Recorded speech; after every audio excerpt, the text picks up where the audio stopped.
Brought to you by Reuters Plus Content Studios. Sponsored by Mazda.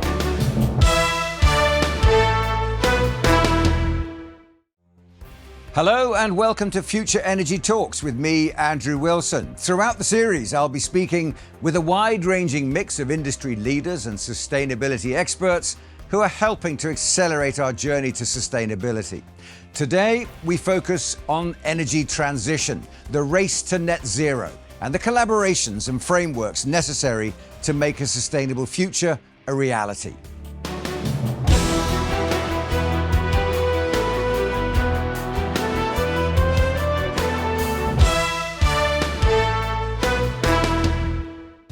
If we are to have any chance of achieving the stated climate targets laid out in the Paris Agreement, any hope of keeping 1.5 degrees realistic, we need a global effort, the likes of which we've never seen before.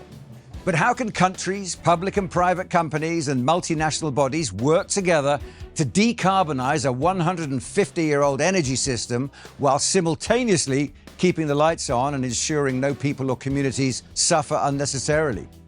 To help provide some of those answers, we have Francesco La Camera, Director General of the International Renewable Energy Agency, with us. IRENA is an intergovernmental agency mandated to facilitate cooperation, advance knowledge, and promote sustainable use of renewable energy. Francesco, welcome. Good to talk to you. Thanks for joining us. My pleasure. My pleasure. Given energy transition and the complications with that, its progression and feasibility, how realistic is a target of net zero by 2050? We, in our outlook, we build the scenario that may allow the international community to get net zero by 2050. Our World Energy Transition Outlook makes clear the efforts that has to be made, and is also providing not only targets, but also policies to reach those targets. If I can say in 1 minute, we have been asked now for a couple of years to triple the installed capacity of renewables each year. Now the designated presidents of the COP took our number, said that we have to triple the installed capacity of renewables each year until 2030, and the number to be translated in gigawatt is the 1,000 gigawatt per year that we have to install. So this is our number to keep the 1.5 ops alive. The issue of equity has always been a big one raised at the COP discussions, what they might call a just transition for people and communities. Can we bring developing countries with us at the same speed as developed countries? We have no other option. And when we talk about the just transition, we have to understand exactly the concept. So the just transition is a path from one step to a next step. And in this case, what makes us thinking that a just transition is happening is we will be able to reduce the standing inequalities in the world, having in the future with the new energy system a world that is less unequal than today. This is the meaning of just transition for ourselves. And do you get the feeling that all nations in the world today buy into the idea of a just transition, both the advanced countries and those following behind? So naturally, the political willingness seems to be there. We also, in our outlook, we try to provide the elements to build in this promise to become those promised realities. We're learning more and more as we have these discussions every year, the importance of innovation and the importance of entrepreneurs. What does IRENA do in terms of encouraging entrepreneurship in the global community? So it's what we are doing daily. And we have recently come up with a new report on innovation. We will have our annual Innovation Week in Bonn, where we'll present all the innovation related to the energy transition. And we are trying to translate this innovation in our support to countries in their planning, in, I'd say, design their energy future. And all the different innovations that we hear about today, carbon capture, tidal power, all the different technologies that people are developing in this race to bring down the carbon in the atmosphere. Is there one particular technology that excites you the most? You know, I'm not excited by any single technologies. In which sense? I think the renewables provide a general approach to building a new clean energy system. I think there is no doubt that we are moving to a new energy system that will be largely dominated by renewables, complemented by hydrogen, mainly green, and the sustainable use of biomass. So that the renewables provide for an holistic approach. So just to give an example, hydropower could be the most important batteries to make our grid system more flexible and more balanced, for example. So the combined use of renewables may provide for a better resilience of the energy system, provided for the energy security that we need. Speaking of that holistic approach, I imagine that an organization like yours, IRENA, is in the middle of trying to coordinate, facilitate, encourage, even persuade partnerships and collaboration. That's extremely important. How difficult is that to bring different governments and different organizations together? When you work, never is easy. So we know that we have to work and work hard. What as IRENA we are trying to present, also in the view of the COP28 that is coming at the end of this year in Dubai, is to present not only data targets, so on where we should be, and other, but we are also trying to build a new narrative. In our point of view, we need to renew and to strengthen the structures that sustain an energy system. I am thinking about the physical structure. We need that the sea grid, land grid, sea route, trade routes, the port, everything should be adapted to sustain the new energy system that is coming, as the legal and policy environment is still looking to the past. The market design is still designed for the old energy system, and still the institutional capacity and the professional skill are not there. So we are presenting as a new narrative the breaking of these three barriers that are impeding an acceleration in the energy transition, because everyone agrees that renewables is the most convenient way to produce electricity, the most clean, the one that provided through the decentralization a system that is more secure and more resilient to shock. So we need to break this barrier. And coming back to your question to the just transition, excuse me if I take minutes, this narrative could be also able to rewrite the way international cooperation works, where in our point of view, the multilateral financial system should be engaged totally in the building of the infrastructures, physical infrastructure that will sustain the new system. This is particularly important in continent like Africa, the Southeast Asia, where the building of the structure could also create opportunity for development and put in place a virtuous cycle where development and new clean energy system may work together and pushing each other.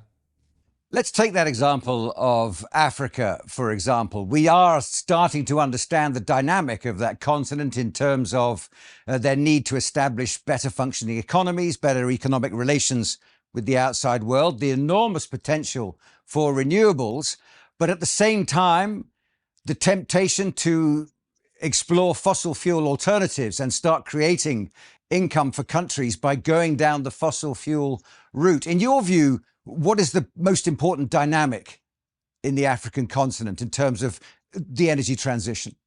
We think that this idea of use, say, the fossil fuel as a development exercise is losing ground in the last month and the last years. We think that there is a clear understanding that is at benefit of all the continent to go as fast as possible to renewables. Africa has 1,000 the potential of producing electricity that they need through renewables. They are the most important powerhouse for green hydrogen in the world.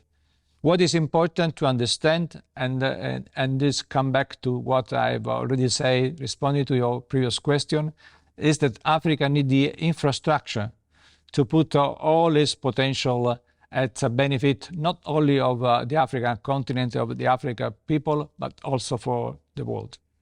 Well, there are challenges to that infrastructure vision, aren't there? One is the outdated aid model that exists across the African continent, but also it's a question of culture and politics as well as technology. Are we making any progress in that? And that brings us back to the partnership question, I guess. This is something that we really hope the COP28 can make the difference. So focusing on the barrier affecting the development of renewables worldwide, but especially in Africa, could be important. As for the discussion on the reform of the multilateral financial system, it will be not only a way to ask for more concessional fund or grant, but also for what? In my point of view, as after the Second World, where Europe may flourish again thanks to the support it received in terms of infrastructure, we have to put in the game investment in infrastructure, development, clean energy system, moving in a circular way towards a higher level. Interesting you should mention Europe, because Europe is, if you like, a world leader in many ways. People look to Europe for the kind of technology that's going to take us into a renewable, energy-driven world. It seems that Europe's progress has been accelerated by the war in Ukraine. Do you think that's a fair judgment? Is that what historians will conclude when they look back? You know, this is for a very simple reason. You know, Arena came with this proposition when the war started. The world has made government recognize that a centralized energy system based on fossil fuel didn't provide the energy security needed. So having a decentralized energy system based on renewables with more actors in the market provide for a more secure and resilient energy system. This makes the case for government to accelerate the building of this new decentralized and clean energy system. Is what happened in Europe, but it is happening everywhere in the world. In the United States, with the new legislation they put in place, but also in China, in Japan, in India. I think everyone understood that the energy security is based not anymore on fossil fuel, but on renewables.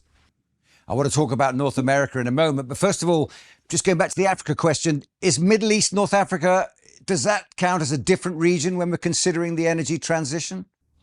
You know, I think that here they started. The UAE is leading in this respect. They already started to invest worldwide in renewables with Masdar. So they made their own gains, and they also have the biggest solar plant and renewable plant in the region. Saudi Arabia is there. And all the countries in the region are moving fast, also building of the richness that came from the old energy system. So they are making the investment to restructure the energy system. In Africa, is a slightly different because they don't have this background that has been here.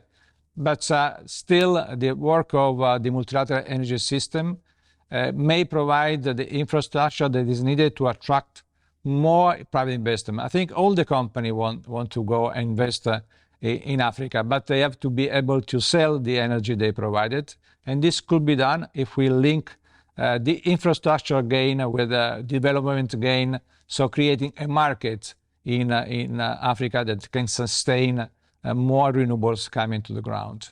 Okay, Francesco, let's take a look at North America. That's perhaps the most complicated one of all. I mean, we know that this current White House administration has massive ambitions for green energy, green investment, a green economy. And yet somehow that seems to have difficulties in the political arena and also the public arena in terms of Americans in the street, their support for such projects. What do you see when you look at the American question? It's a world leader, and yet it always seems to somehow falter at certain promises or delivering. You know, I'm quite, I'd say, I think that the United States will lead in the energy transition. There is a system that is a mix with the federal and the state competences. And also during the last period where the US were out of the Paris Agreement, many coal plants have been closed because the US is also a country and a place where the market is important. So already in the past we have been assisting to the closing of coal plants and going for renewables. And now I think that the new legislation will push the country in that direction. What is the first priority, in my point of view, if I can say, regarding the US, is the infrastructure. Sometimes it seems not possible to compare US with Africa and say that they have to come with the same solution, that we need to invest more in the infrastructure. But I think the distribution system in the United States should be renewed for allowing more renewables being into the grids. And when the infrastructure is there, renewables are the most convenient way to produce electricity without any doubt. And also now US is investing in offshore wind, is investing in green hydrogen. I think is attracting investment. So I have no doubt that they will be faster than they have been in the past. So final thought then, Francesco. We've heard all the promises in Glasgow, in Sharm el-Sheikh, COP28 as well, and no doubt more promises will come out of that. But it's action that the people of the world are looking for. Looking into the future, a few years down the line, what signs can we look for that we're making progress with our ambitions for energy transition? So, you know that the Egyptian COP has already moved from the pure negotiation also to the implementation, the occasion of the COP. And now we have the UAE presidency pushing for action. So what could be action to be delivered? In my point of view, the use of our narrative to reshape the way the international cooperation works and giving a clear mandate to multilateral financial system to fund the infrastructure that we need for the new energy system will be a big achievement if this will be done for moving to action. And we also are assisting to concrete steps to solve a problem like the loss damage. The UAE is pushing for having a solution also on finance. We as ARENA with Masdar and other, we have also our platform that is attracting a lot of interest, the Energy Transition Accelerated Financing Platform, for providing real impact on the ground. I cannot say if we will succeed or not, but I strongly feel that this will be possible. And my hope this will be that this COP will be the turning point from moving from the pure negotiation mood of the COP to a more action-oriented to the ground. And we have to see the difference now because we have no time. We need a 1,000 gigawatts yearly installed capacity of renewables today, not tomorrow. Yes, indeed. Francesco, thanks very much indeed for joining us. Pleasure talking to you. My pleasure. Thanks for having me. Francesco La Camera there. Well, achieving net zero clearly remains a complex issue, but there's plenty more to be explored. Stand by for more in our Future Energy Talks series as we dig deeper into the issue. That's Future Energy Talks with me, Andrew Wilson, streaming now.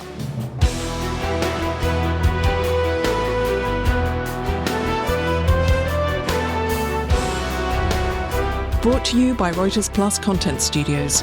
Sponsored by Masdar.